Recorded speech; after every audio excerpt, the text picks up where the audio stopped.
Hello, welcome back to the channel commerce on your tips.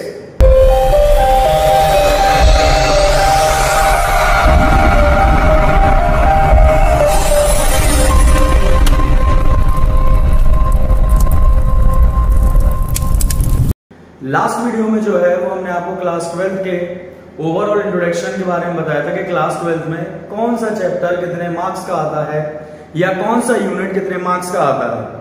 आज हम बात करते हैं क्लास 11 की। तो आज हम जो है वो क्लास 11 का सबसे पहला वीडियो ऑरिजिनेट करने वाले हैं, जो आपको ये बताएगा कि क्लास 11 में अगर आप एज अ इकोनॉमिक्स का सब्जेक्ट लेते हो, चाहे इकोनॉमिक्स आप एज अ कॉमर्स स्ट्रीम में लेते हो, चाहे इकोनॉमिक्स आप एज अ ह्यूमैनिटीज में लेते हो, लेकिन basically we are talking about economics. मतलब क्लास 11 में अगर इकोनॉमिक्स आप ऑप्ट करते हो तो ऐसे कौन कौन से जो हैं वो आपके यूनिट्स हैं या ऐसे कौन कौन से पार्ट हैं इकोनॉमिक्स के अंदर जो बेसिकली आपके कितने मार्क्स के आते हैं, या कौन कौन से चैप्टर्स हैं जो कितने नंबर के आपके यूनिट वाइज आते हैं। तो ये सारी चीजें जो हैं इस वीडियो के थ्रू आज आप पढ़ोगे। तो बेसिकली जो है वो अगर हम बात करते हैं तो सबसे पहले हम बात करते हैं किसकी, सबसे पहले हम बात करते हैं कि जो आपका इकोनॉमिक्स है। इकोनॉमिक्स मेनली क्या है, ये इकोनॉमिक्स का अगर आप क्लास 11 में, फिर से मैं रिपीट करता हूं, अगर आप क्लास 11th में इकोनॉमिक्स एज अ सब्जेक्ट लेते हो तो इकोनॉमिक्स का जो अकॉर्डिंग टू द सीबीएसई जो कोड है वो इकोनॉमिक्स का कोड है 030। मतलब कि अकॉर्डिंग टू द सीबीएसई का मतलब ये है कि आप क्लास 11th में भी कोड यही रहेगा और क्लास 12th में भी कोड सेम रहेगा, तो 030। बेसिकली जब आप क्लास 11th की इकोनॉमिक्स पढ़ते हो तो इकोनॉमिक्स क्लास 11th की इकोनॉमिक्स जो है उसका जो आपका क्वेश्चन पेपर आता है वो 80 मार्क्स का होता है। 80 मार्क्स का आपका क्वेश्चन पेपर होता है और बाकी 20 मार्क्स की आपकी क्या होती है, 20 मार्क्स की आपका प्रोजेक्ट होता है। तो 80 मार्क्स का जो आपका पेपर होता है उस 80 मार्क्स में दो आपके जो है वो पार्ट होते हैं। पहला पार्ट कौन सा होता है, पहला पार्ट जो है वो आपका होता है इंडियन, जो कि हम बात कर सकते हैं कि जो पहला पार्ट है इसको आप बोल सकते हो स्टैटिस्टिक्स। पहला पार्ट है आपका स्टैटिस्टिक्स और दूसरा पार्ट है आपका माइक्रो इकोनॉमिक्स। ये दो पार्ट में जो है वो आपका क्लास 11th की इकोनॉमिक्स डिवाइडेड है, जिसमें स्टैटिस्टिक्स आपकी 40 मार्क्स की आएगी और माइक्रो इकोनॉमिक्स में क्या है, माइक्रो इकोनॉमिक्स भी आपकी 40 मार्क्स की आएगी। तो सबसे पहले हम बात करते हैं स्टैटिस्टिक्स की। तो स्टैटिस्टिक्स की अगर हम बात करें तो सबसे पहले जो चैप्टर है आपका स्टैटिस्टिक्स में वो कौन सा है, सबसे पहला जो चैप्टर है वो है इंट्रोडक्शन। इंट्रोडक्शन ये चैप्टर का ही नाम है और इंट्रोडक्शन इस चैप्टर का मतलब ये है कि बेसिकली जो इंट्रोडक्शन आपका आता है इसमें ये बताया जाएगा कि स्टैटिस्टिक्स क्या है। देखो एक चीज और मैं इस वीडियो के थ्रू ये बता दूं कि मैं मार्क्स तो बताऊंगा ही, साथ में ये भी बताऊंगा कि हर एक चैप्टर में कौन कौन से ऐसे इंपॉर्टेंट टॉपिक्स हैं या कौन कौन से ऐसे क्वेश्चंस हैं जो आ सकते हैं। तो इस वीडियो को लास्ट तक आप देखना और इसके बाद जो हम वीडियो बनाएंगे उसमें ये बताएंगे ओवरऑल डिस्क्रिप्शन बुक का बताएंगे। अभी हम ओवरऑल डिस्क्रिप्शन बता रहे हैं मार्क्स के अकॉर्डिंग। तो जो नेक्स्ट वीडियो हमारी बनेगी उस वीडियो में हम आपको ये बताएंगे कि ओवरऑल डिस्क्रिप्शन अगर स्टैटिस्टिक्स है तो स्टैटिस्टिक्स में जो भी आपके यूनिट वाइज है उन यूनिट वाइज में उन यूनिट वाइज का मतलब क्या है या वो यूनिट वाइज क्या कहते हैं, तो इन सब के बारे में बताएंगे। तो जो कि हम इस वीडियो की अगर हम बात करें तो इस वीडियो में सबसे पहला जो है वो आपका टॉपिक है इंट्रोडक्शन। इंट्रोडक्शन कितने मार्क्स का है, इंट्रोडक्शन की अगर हम बात करें तो इंट्रोडक्शन बेसिकली 15 मार्क्स का है, 15 नंबर का है। इस 15 नंबर के इंट्रोडक्शन में क्या होगा, इस 15 मार्क्स के इंट्रोडक्शन में आप पढ़ोगे कि स्टैटिस्टिक्स क्या होती है, स्टैटिस्टिक्स और इकोनॉमिक्स का क्या कनेक्शन है, स्टैटिस्टिक्स इकोनॉमिक्स का पार्ट क्यों है, या स्टैटिस्टिक्स क्या इंपॉर्टेंट रोल प्ले करता है एक सोसाइटी के अंदर। देखो जब आप कॉमर्स को पढ़ रहे हो, थोड़ा सा हमारा ये चीज और थोड़ी सी ध्यान दे लेना कि जब आप कॉमर्स को पढ़ रहे हो तो कॉमर्स का हर एक सब्जेक्ट कहीं ना कहीं आपके डे टू डे लाइफ से क्या करता है, रिलेट करता है। और जिसके दिमाग में ये चलता हो कि सर क्लास 11 में हम क्यों इकोनॉमिक्स पढ़ें, हम सीधा क्लास 12 में क्यों ना पढ़ें, तो बेटा आपको अगर पता हो कि अब गवर्नमेंट ने जो है एक अलग से आपका जो है वो फॉर्मेट कर दिया है कि आफ्टर 12 अगर आपको एक अच्छे कॉलेज की रिक्वायरमेंट है तो you have to prepare for CUET। और CUET में क्या होता है, CUET में कुछ ऐसा सिलेबस भी है जो क्लास 11 से भी आता है। तो इसलिए क्लास 11 को ये सोच के मत पढ़ो कि यार 11 है तो हो ही जाएगा, वो जरूर जाएगा, लेकिन हमें अच्छे से करना है। और अच्छे से करने के लिए क्या होगा, उसमें दो फायदे हैं। अगर आप क्लास 11 की इकोनॉमिक्स अच्छे से पढ़ोगे तो पहली चीज क्या होगी, आपने जो 10 तक जैसे भी पढ़ाई की हो आपका एक रूटीन बनेगा, और रूटीन के साथ साथ क्या होगा, रूटीन के साथ साथ जो है क्लास 12 में भी आपका वो रूटीन अगर चलता रहा तो डेफिनेटली आप जो है ये मान के चलिए आपके मार्क्स आपके अप टू द मार्क नहीं, तो आपने इतना सोचा होगा उससे अच्छे मार्क्स आएंगे। ठीक है, तो ये आपका 15 मार्क्स का है। सेकंड क्या है, इसमें लिखा हुआ है कलेक्शन, ऑर्गेनाइजेशन एंड प्रेजेंटेशन। जैसे स्टैटिस्टिक्स को मैं शॉर्ट में बता देते हैं। स्टैटिस्टिक्स का मतलब होता है जब किसी भी इंफॉर्मेशन को हमने न्यूमेरिकल टर्म में एक्सप्रेस किया, या किसी भी इंफॉर्मेशन को हम न्यूमेरिकल टर्म में जब एक्सप्रेस करते हैं तो उसको हम नाम देते हैं स्टैटिस्टिक्स। अब जब हमने न्यूमेरिकल टर्म में एक्सप्रेस किया, जैसे हम बोले कि इंडिया की पॉपुलेशन क्या है, तो आप कैसे बता दोगे? आप ऐसे तो बता नहीं दोगे। आप सबसे पहले क्या करोगे? आप सबसे पहले करोगे कलेक्शन। एक बार आप जब डेटा को कलेक्ट कर लेते हो, दूसरा क्या होता है? ऑर्गेनाइजेशन, फिर उसको ऑर्गेनाइज करते हो, उस डेटा को अपने अकॉर्डिंग ऑर्गेनाइज करते हो। फिर तीसरा क्या होता है? प्रेजेंटेशन। प्रेजेंटेशन का मतलब प्रेजेंट करना।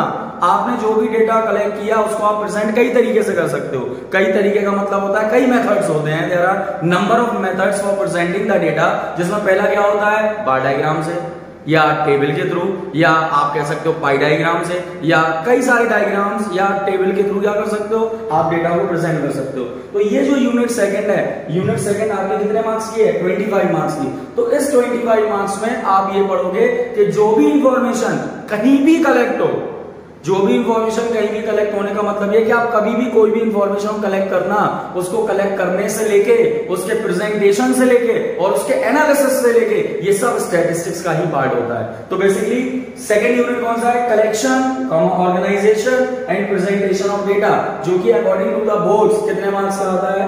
25। देखो, जैसे आपके हाफ ईयरली या क्वार्टरली जो भी आपके आ रहे हो एग्जाम, अलग अलग स्कूल्स में अलग अलग तरीके से एग्जाम्स होते हैं। तो बेसिकली आप देखते हो कि एग्जाम्स कैसे भी हो, लेकिन जो स्टैंडर्ड फॉर्मेट है क्लास 11th का अकॉर्डिंग टू द बोर्ड्स, वो यही है। तो इसमें जो हम बात करते हैं कितने मार्क्स का हो गया? 25 मार्क्स का। अब देखना सब कनेक्टेड है। आपने इंफॉर्मेशन को कलेक्ट किया, आपने इंफॉर्मेशन को प्रेजेंट भी किया। प्रेजेंटेशन के बाद तीसरा क्या आता है? Statistical tool and interpretation. Statistical tool and interpretation का मतलब होता है कि जो इंफॉर्मेशन आपने कलेक्ट की वो आपने कौन से टूल्स के थ्रू की। टूल्स के थ्रू का मतलब ये होता है कि आप जो भी इंफॉर्मेशन कलेक्ट करोगे फिर उसको एनालाइज करोगे। एनालाइज का मतलब कि जो आपने इंफॉर्मेशन कलेक्ट की है उससे आपने क्या कंक्लूजन निकाला, या जो आपने इंफॉर्मेशन कलेक्ट की है उससे क्या कंक्लूजन निकला, या जो आपने इंफॉर्मेशन कलेक्ट की है क्या इंफॉर्मेशन सही है या नहीं है। तो ये सारी चीजें किसमें पढ़ोगे? स्टैटिस्टिकल टूल एंड किसमें? इंटरप्रिटेशन में। उसके बाद बात करते हैं नेक्स्ट स्टैटिस्टिकल टूल की बात। तो ये कितने मार्क्स का? ये आपका हो गया 40 मार्क्स का। जो सबसे ज्यादा यूनिट से जो है वो आपका आता है। तो बेसिकली क्या हो गया? बेसिकली जो है वो ये आपके 2 यूनिट मेन रखना, इंट्रोडक्शन और कलेक्शन, ऑर्गेनाइजेशन ऑफ डेटा। उसके बाद आ जाओ माइक्रो इकोनॉमिक्स। ये जो है दूसरा पार्ट, ये पार्ट आपको बहुत अच्छे से पढ़ने की जरूरत है, क्योंकि माइक्रो इकोनॉमिक्स से ही कनेक्टेड आपकी क्लास 12th की होती है क्या? Macro economics. तो जरूरी ये है कि हम माइक्रो इकोनॉमिक्स को अच्छे से पढ़ें। Micro economics is also part of economics, ये भी इकोनॉमिक्स का ही पार्ट है। और इसमें अच्छी बात क्या है? अच्छी बात तो नहीं कह सकते हैं, क्योंकि किसी को इकोनॉमिक्स अच्छी लगती है, किसी को नहीं लगती है। लेकिन जब तुम माइक्रो इकोनॉमिक्स को बहुत इंटरेस्ट के साथ पढ़ोगे तो तुम्हें वाकई में लगेगा कि सर रियलिटी में micro economics is a interesting subject. अब इंटरेस्टिंग इसको कैसे बनाते हैं तो देखते हैं। सबसे पहले जो है वो बात करते हैं माइक्रो इकोनॉमिक्स की। तो माइक्रो इकोनॉमिक्स की बात करने से पहले ये हम देखते हैं कि किस तरीके से जो है माइक्रो इकोनॉमिक्स किस तरीके से वर्क करता है। तो सबसे पहला जो आपका चैप्टर है इसमें भी कौन सा है? इंट्रोडक्शन। इंट्रोडक्शन का मतलब होता है कि आपको ये बताया जाएगा इकोनॉमिक्स क्या है, इकोनॉमिक्स हम क्यों पढ़ते हैं, इकोनॉमी क्या है, क्या इकोनॉमी से इकोनॉमिक्स बनी है, या इकोनॉमिक प्रॉब्लम को सॉल्व करने के लिए इकोनॉमिक्स बनाई गई है, या इकोनॉमी की प्रॉब्लम सॉल्व करने को इकोनॉमिक्स बनाई गई है। तो ये सारी चीजें किसमें पढ़ोगे? इंट्रोडक्शन में। अच्छा, एक चीज और याद रखना, बिफोर स्टडिंग माइक्रो इकोनॉमिक्स पढ़ने के पहले जो जरूरी है वो जरूरी ये है कि हमें ये पता होना चाहिए कि जब तुम माइक्रो इकोनॉमिक्स पढ़ रहे हो तो माइक्रो इकोनॉमिक्स पढ़ने के पहले आप कुछ आप कह सकते हो these are the basic things. Microeconomics को पढ़ने के पहले वो बेसिक थिंग्स क्या है कि आप इस बुक में कंज्यूमर भी बनोगे। ध्यान से देखना, आप इस बुक में क्या बनोगे? कंज्यूमर भी बनोगे। आप इस बुक में क्या बनोगे? आप इस बुक में जो है वो आप प्रोड्यूसर भी बनोगे। और जब आप इस बुक के लास्ट चैप्टर्स पढ़ोगे तो लास्ट चैप्टर में you will be an economist, अब तुम क्या बनोगे, एक इकोनॉमिस्ट बनोगे। अब कंफ्यूजन होती है सर ये क्या है, आप कंज्यूमर, प्रोड्यूसर, इकोनॉमिस्ट, तो कंज्यूमर बनोगे का मतलब ये है कि जैसे ही ये तुम यूनिट पढ़ोगे, कौन सी, कंज्यूमर्स इक्विलिब्रियम एंड डिमांड, इस यूनिट के अंदर जब तुम सारे concepts consumer point of view से लेके चलोगे तो तुम्हें टॉपिक्स बहुत अच्छे से समझ में आएंगे। मतलब ये आप नोटबुक में भी लिख सकते हो कि जब आप कंज्यूमर्स इक्विलिब्रियम एंड डिमांड में जब आप क्या बन के चल रहे हो, जब आप कंज्यूमर बन के चल रहे हो, क्या बन के चल रहे हो, जब आप एक कंज्यूमर बन के चल रहे हो, तो एज अ कंज्यूमर, ध्यान से सुनना, एज अ कंज्यूमर जो है आप जब ये टॉपिक्स या ये चैप्टर्स जब आप पढ़ोगे तो शायद आपको चीजें ज्यादा अच्छे से समझ में आएंगी एज कंपेयर टू कि आप उनको एज अ स्टूडेंट पढ़ोगे। ठीक है, और एक चीज कुछ बेसिक्स याद कर लो, जब तुम कंज्यूमर की बात करते हो तो कंज्यूमर हमेशा डिमांड में होता है। कंज्यूमर जहां भी इकोनॉमिक्स में कंज्यूमर आ जाए मतलब कहीं ना कहीं डिमांड की बात आती है, और जहां भी इकोनॉमिक्स में क्या आ जाए, प्रोड्यूसर आ जाए, तो कहीं ना कहीं सप्लाई की बात होती है। ध्यान से समझना, जहां भी क्या आ जाए, कंज्यूमर में क्या आ जाए, जहां भी जो है इकोनॉमी में डिमांड आ जाए तो कंज्यूमर, और कंज्यूमर आ जाए तो डिमांड। याद रखना, दे बोथ आर कॉम्प्लीमेंट्री, ये एक दूसरे कॉम्प्लीमेंट्री हैं। और दूसरा क्या है, सप्लाई, और जब सप्लाई की बात आती है तो किसकी बात आती है, प्रोड्यूसर की। अभी हमने क्या बताया था कि नेक्स्ट वीडियो जो हम बनाएंगे वो पूरी माइक्रो इकोनॉमिक्स की बनाएंगे कि हर एक चैप्टर कहता क्या है, और जब आपके बेसिक्स क्लियर हो जाएंगे माइक्रो इकोनॉमिक्स के तो शायद आपको माइक्रो इकोनॉमिक्स ज्यादा इंटरेस्टिंग लगने लगे। तो अब हम जो वीडियोस आपको बताएंगे कोई कॉस्ट नहीं, कोई चार्ज नहीं, फ्री ऑफ कॉस्ट हम आपको हर एक टॉपिक के स्लाइड्स प्रॉपर बना के और हम आपको एक्सप्लेन करेंगे। तो आप ये मत सोचिए सर ऐसा ना हो पहली वीडियो बन जाए फिर कुछ हो ना, या सर ऐसा ना हो कि क्या हम आप पर मतलब एक तरीके से बिलीव कर सकते हैं। तो डेफिनेटली बेटा 100% श्योर ये बात है कि अगर आप, हम ज्यादा बड़ी बात नहीं कह रहे हैं, कि अगर आप प्रॉपर तरीके से यही सारे वीडियोस को अच्छे से प्रॉपर नोटबुक में देख के और नोट्स बनाते जाओगे तो आई गारंटी हूं कि आपके मार्क्स बहुत अच्छे आएंगे। ऐसी बात नहीं है, मैं पहली बार बोल रहा हूं, ये बात सही है कि ये कह सकते हो कि वर्चुअली मैंने मतलब कई बार वीडियोस बनाए हैं, लेकिन ये प्रॉपर तरीके से वीडियोस अब बनाना मैंने स्टार्ट किए हैं। हालांकि एक्सपीरियंस 10 साल का है, 10 इयर्स का है, लेकिन बात 10 साल की नहीं है। अब मैं जो कि वर्चुअली उतरा हूं तो मैं ये आपको गारंटी दे सकता हूं कि आप प्रॉपर तरीके से ये पढ़ोगे, प्रॉपर तरीके से स्टडी करोगे तो नंबर वाकई में अच्छा आएंगे। तो इसमें हम क्या बात कर रहे थे, कंज्यूमर्स इक्विलिब्रियम। तो इंट्रोडक्शन कितने नंबर का है, जल्दी देखते हैं। इंट्रोडक्शन कितने नंबर का है, 4 नंबर का। क्योंकि मैंने ये भी सुना है कई सारे बच्चों से कि सर अगर यूट्यूब पर वीडियोस बड़ी होती है तो मन नहीं लगता है। देखो यूट्यूब पर वीडियोस बड़ी होने का मतलब नहीं है, बात ये होता है कि आपका इंटरेस्ट जागे। वीडियोस अगर बड़ी भी हो जाती है तो उससे कोई दिक्कत नहीं है। बड़ी होने का मतलब ये नहीं है कि कोई टाइम पास करा रहा होगा, बड़ी होने का मतलब ये है कि रियलिटी में और अच्छे से एक्सप्लेन चीजें की होंगी। तो इसमें जो कि हम बात कर रहे थे इंट्रोडक्शन 4 नंबर का होता है। फिर क्या है, consumers equilibrium and demand. Consumers equilibrium and demand का मतलब होता है कि हमने बताया ना कि आप अकॉर्डिंग टू द कंज्यूमर सारी चीजों को लेके चलोगे तो क्या होगा, ये आपका 15 मार्क्स का आएगा। अब हम जल्दी थोड़ा सा बताते हैं। नेक्स्ट वीडियो में पूरी माइक्रो इकोनॉमिक्स हम जो है वो आप क्या करेंगे, पूरी माइक्रो इकोनॉमिक्स एक्सप्लेन करेंगे। फिर नेक्स्ट यूनिट आता है प्रोड्यूसर्स इक्विलिब्रियम एंड सप्लाई। अब प्रोड्यूसर्स इक्विलिब्रियम में कौन कौन से चैप्टर्स आते हैं, देखो ये यूनिट्स हैं, ये यूनिट्स हैं और यूनिट्स के अंदर आते हैं चैप्टर्स। जैसे अगर हम बात करें प्रोड्यूसर्स बिहेवियर एंड सप्लाई, उसमें आता है chapter 5 production function, chapter 6 cost, chapter 7 revenue, chapter 8 producers equilibrium और चैप्टर 9 सप्लाई। इतने सारे चैप्टर्स मिलके एक यूनिट बनती है। तो वो यूनिट कितने की है, ये यूनिट है 15 मार्क्स की यूनिट है। और फिर नेक्स्ट क्या आता है, forms of market and price determination. देखो हमने देखो एरो लगा दिया है, कंज्यूमर की बात करते हैं तो तुम क्या बने, consumers equilibrium and demand. Producer की बात करते हैं तो कौन से यूनिट पढ़ोगे, प्रोड्यूसर्स बिहेवियर एंड सप्लाई। और जब तुम इकोनॉमिक्स की बात करोगे तो कौन सा यूनिट पढ़ोगे, forms of market and price determination under perfect competition. कहने का मतलब यह है कि अगर कोई भी नया प्रोडक्ट मार्केट में, जैसे मान लो ये पेन है, अगर ये पेन मार्केट में लॉन्च हुआ, नया है, तो इस पेन की प्राइस क्या रखोगे। अगर तुम प्रोड्यूसर हो तुम सोचोगे यार एक काम करो पेन महंगा रखते हैं।